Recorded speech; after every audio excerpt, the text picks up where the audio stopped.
Hello guys, I'm here. I'm your friend. I'm here to talk about convolution. I'll be talking about circular convolution. As you can see, I have opened MATLAB over here. So my main goal will be talking about the code on MATLAB of circular convolution. So before going to code, let's have some masti and let's understand how it works. Don't you want to understand? Yeah, you must be wondering why I'm speaking this like this since this is my first video. Ha. So let's go to the theory part. Let's start. We know convolution can be performed on two sequence. So let's take two discrete sequence. Yeah, I'll be talking about discrete convolution. Okay.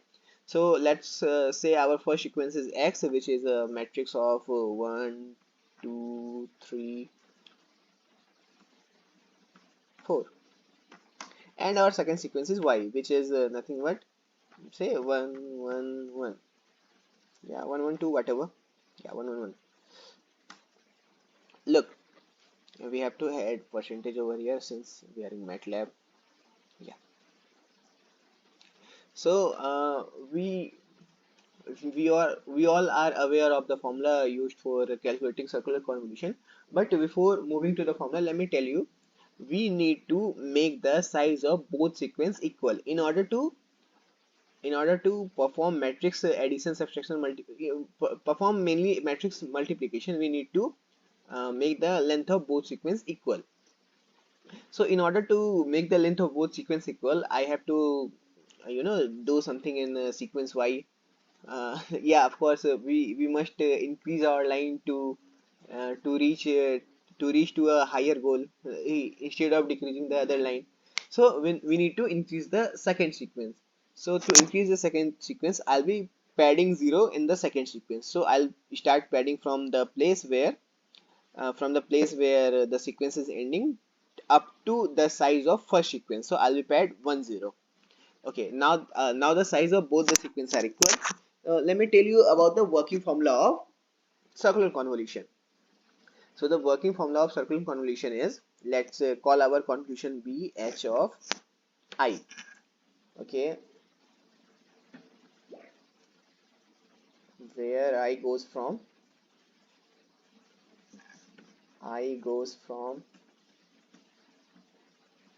0 to n minus 1, which is n is nothing but the size of the sequence, the size of the longer sequence. So here I'll be 4. See, there are 4 indexes, 1 2 3 4.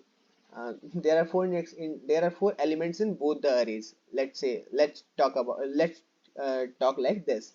So it will go from 0 to n minus 1, which will be 3. Okay, now moving to the working formula, which is nothing but summation of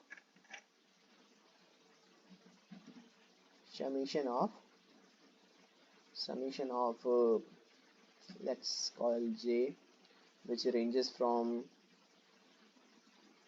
again 0 to n minus 1, which is 0 to 3 summation. So our actual working formula starts from here. It will be x of j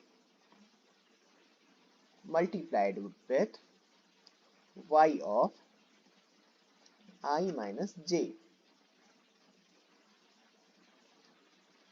Yeah, we need to take a modulo over here. Okay, so this will be our working formula. So I'll just try. This modulo has some meaning. You can go and check it on other videos. Check it in other videos. So let me go to the coding part. Okay. So all I need to do is I need to code this part what I am talking about. So I'll be coding. Okay, let's start. CLC, which will clear the screen.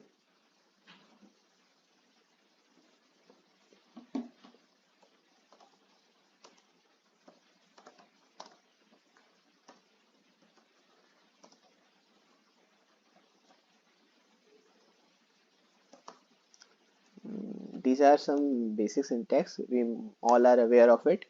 Okay, let's take the input of first sequence. Let's call it x is equals to input. Let's take the input from user.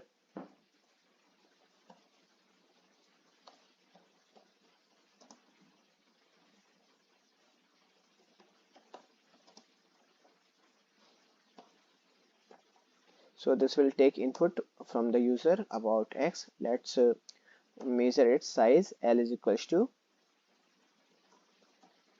length of x, which is length, length x. Let's take the input of second sequence, which is y.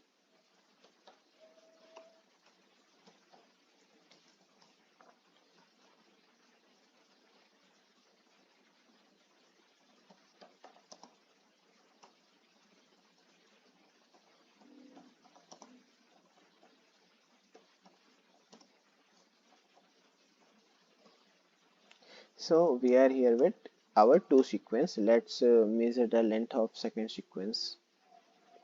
Let's call it L2. L2 is equals to length of y. Okay. Now, since we have to pad 0, we need to measure which sequence is longer and by how much.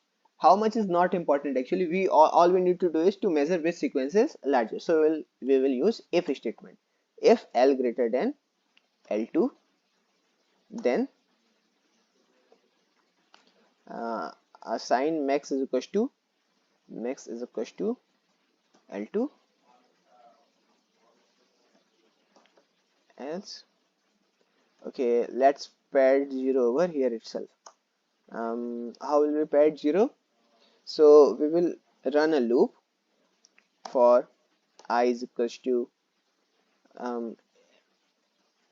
L2 plus 1. Since we need to pad zeros in smaller sequence now, so we'll start iterating loop from the smaller sequence. Okay, from the next index of smaller sequence. Since this is MATLAB, here array takes indexing from 1 to n. Okay, so we will iterate by 1 and we will go up to L1. Okay, all we do is, since L2 is smaller, means y is the sequence having lesser input, so we will pad zeros in y. So I'll do y of I is equals to 0. I'll do, now we'll move on to next. This max will have some meaning later on, that's why I have stored it. I will end the for loop here. So now I'll move to else statement. Now in the else statement, if L is smaller than L2, then I need to pad zeros in the first sequence, which is x. So what I will do, for I is equals to L1 plus 1 to L2, I'll pad x of I is equals to 0. Now I'll end this loop. Will store the value of max in max is equals to what it will be here. It will be, let's call the length of this sequence be L1. So this would be L1. Yeah, L1. Okay, now we need to end if statement as well. So we have ended all those if else statement. We have padded the 0. Since we need to compute circular convolution. So we will be iterating two loops. See, there will be two methods, one using the matrix and the other using the loops. So using the matrix I will discuss in another video. Today I will be discussing using loops. So let's start our discussion. Okay, so we need two loops, as I said, for I is equals to 0 say n minus 1. Here n is nothing but max, है ना? We have stored the value of the size of larger array in X, max. So max is nothing but n. Okay, we need to run one more for loop for j. Okay, for j is equals to 0 to same.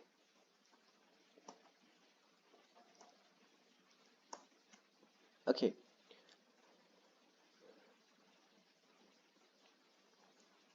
now since our let's call the convoluted sequence be x3.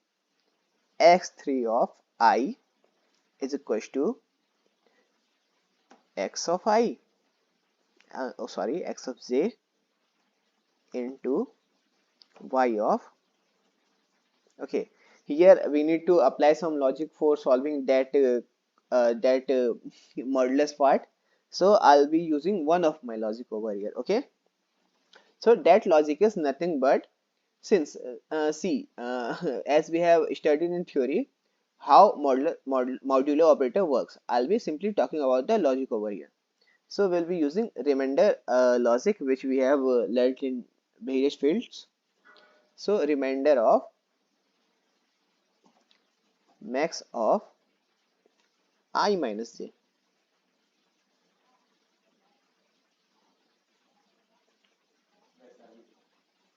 Max plus I minus j. This should be remainder with max. So this will do what? I'll tell you what I am trying to implement using this logic. Okay. I guess I have used one less parenthesis. This one is closing here. This one is closing here. Yeah. Okay. Look, I have started all those loops from 0. I need to add 1 over all the places. Okay. Since matrix indices start from 1 in MATLAB, that's why I need to do it. Okay. So we are good here. Yeah, I guess I have done it right. Yeah. Let's end those for loops, and our code must be ready to run.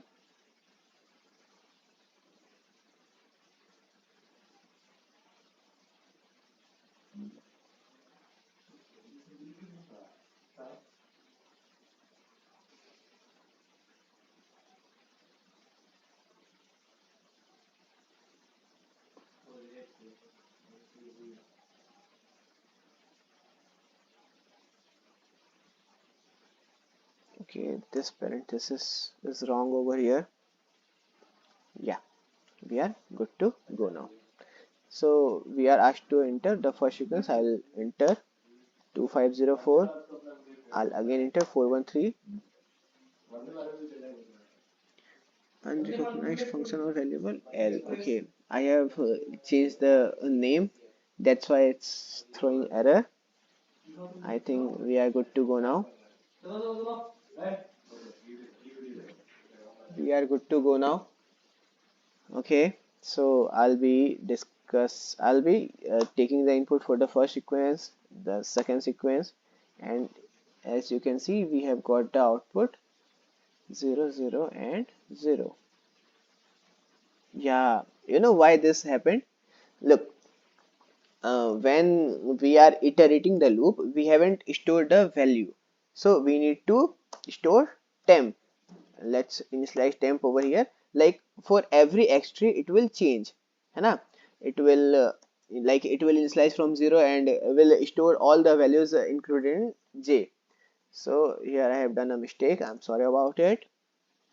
So temp will store nothing but x3 of I plus 1. Temp is equals to x3 of I plus 1. Yeah, this is how I learned from my mistakes. Okay, we go. There's our first sequence, there is our second sequence, and here we are again getting 0 0 0. I don't know why we are getting 0.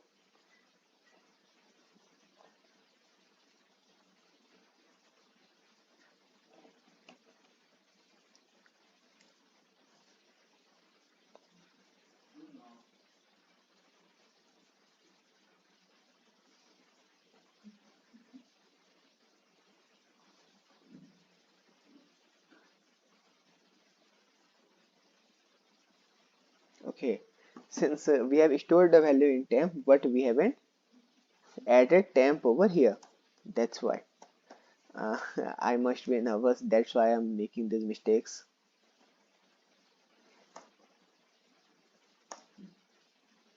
So here we have got 22, 23 and 11.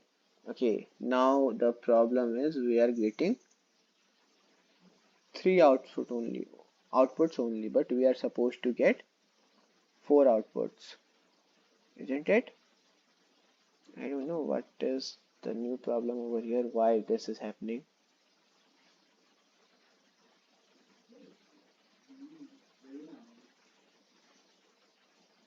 Okay, let's verify the code from the beginning.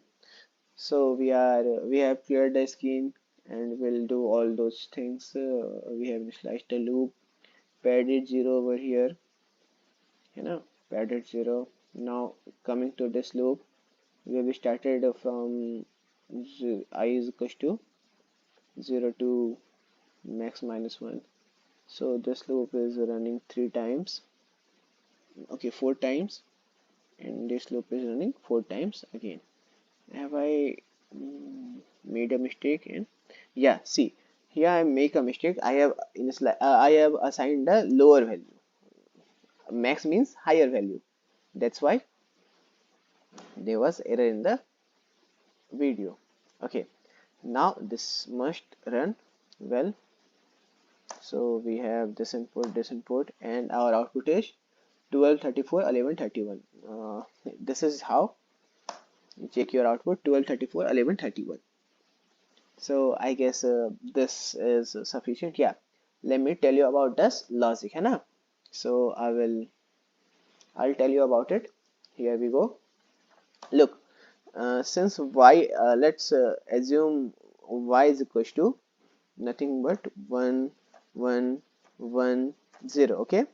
So what does that modulus operator do when the index of that operator, like when the index of this thing comes negative? So let's say this matlab, let's assume this index is 0. Okay, so when it comes negative, we need to go from here to here. That what -1 says, -2 says this one, -3 says this one. So I have done nothing, just added the max and do what said in that loop, that statement, and took its remainder from max. So this will return me the value I wanted. Okay, so in this way we have completed our discussion about circular convolution using loops. I'll be discussing using matrix in under video, which is quite similar. There's nothing rocket science in it. Thank you.